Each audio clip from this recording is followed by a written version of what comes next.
বৌমা আজকে তো আমার ইফতারি দাও নাই, আমার ইফতারিটা দাও।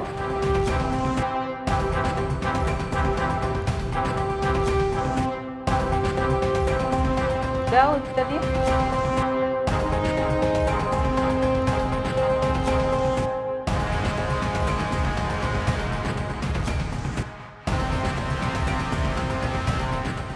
বৌমা এই আলু চপ, পেঁয়াজ, বেগুনি এগুলা দিবা না?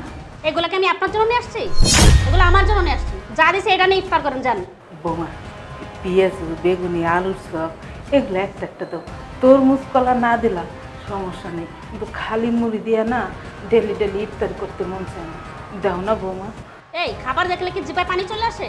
হ্যাঁ, আর ড্যাব ড্যাব করে কি দেখতেছিস? আমার পেট খারাপ করবে। যা যা যা দিছে এটা দিয়ে ইফতার করবে যা।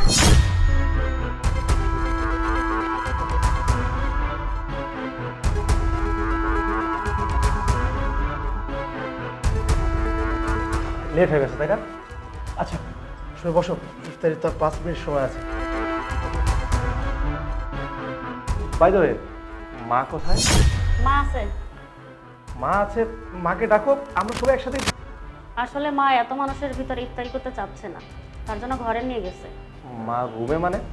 এখানে সবাই ইফতারি করবে, ইফতারির আয়োজন হয়েছে, আর মা রুমে কেন?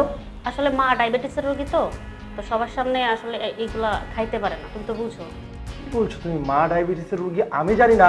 তুমি এগুলো কি বলছো আবল তাবল? হ্যাঁ দাঁড়াও, আমি মাকে ডাকছি, আমরা সবাই একসাথে ইফতারি করবো। মা, আরে তুমি মাকে ডাকতেছো কেন? ওয়েট, মা, মা এদিকে আসো। বৌমা আজকে তো আমার ইফতারি। মা, তোমার হাতে প্লেট কেন? বাবা তুই কখন আসছিস? ভালো আছিস বাবা? মা, তোমার বৌমা বললো তুমি নাকি ইফতারি নিয়ে এখান থেকে গেছো, তোমার হাতে প্লেট কেন? ওই হয়েছে কি বাজান, আমি একবার নিয়েছিলাম, ওগুলো পড়ে গেছে তাই আবার নিতে আসছি। কি, তুমি ইফতারি নিতে আসছো? তাই তুমি না বললে আমার মা ইফতারি নিয়ে চলে গেছে? মিথ্যা কথা কেন বললে? বলো কেন বললে? কি বলছে আমার মা? হ্যাঁ? কথা বলছো না কেন? আসলে তোমার মা মিথ্যা কথা বলছে, খাবার তো নিয়েই গেছে। চুপ, একদম চুপ। Get out, get out from house. যেখানে আমার মা আমার বাসায় ইফতারি করতে পারে না, সেখানে তোর মতো বইয়ের আমার বাসায় কোনো জায়গা নেই। এই বেরো, বেরো সবাই। আহা বাবা তুই এমন কথা কেন কস? কত ও তো ছোট মানুষ, বোঝে নাই। আর তাছাড়া ওর এই সব আচরণ আমি কিছু মনে করি নাই, আমি ওরে মেয়ের মতো মনে করি। আমি ধরে নিচ্ছি আমার নিজের মেয়ে যদি এমন করতো তাহলে ওরে কি আমি বাড়ি থেকে বাইর করে দিতাম না। তোর যদি বই না এমন করতো তাহলে কি তুই ওর বাড়ি থেকে বাইর করতে পারতি না। তাই আমি কিছু মনে করি নাই বাজান। দেখো দেখো, কোন মানুষটাকে রেখে তুমি ইফতারি করতে বসেছিলে, কোন মানুষটাকে তুমি ভালোবাসো না, সেই মানুষটা তোমাকে নিজের মেয়ের মতো দেখে, আর তুমি সেই মানুষটাকে রেখে একসাথে ইফতারি করেছো। জানি না কতদিন মাকে এইভাবে তুমি বাহিরে রেখেছো, নিজে নিজে ইফতারি করেছো, মজ মাস্তি করেছো।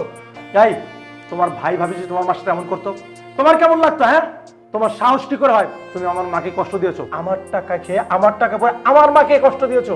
শোনো, ফার্দার যদি আমি কখনো এমন কোনো কিছু শুনি তাহলে তোমাকে আমি ডিরেক্ট বাসা থেকে বের করে দেবো, আর কোনো কথা বলবো না মাকে এরকম।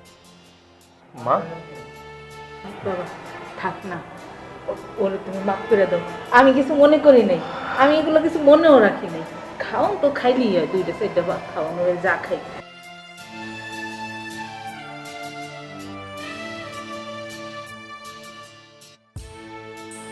মা, আমি অনেক বড় অন্যায় করে ফেলছি, আমার মাফ করে দিন।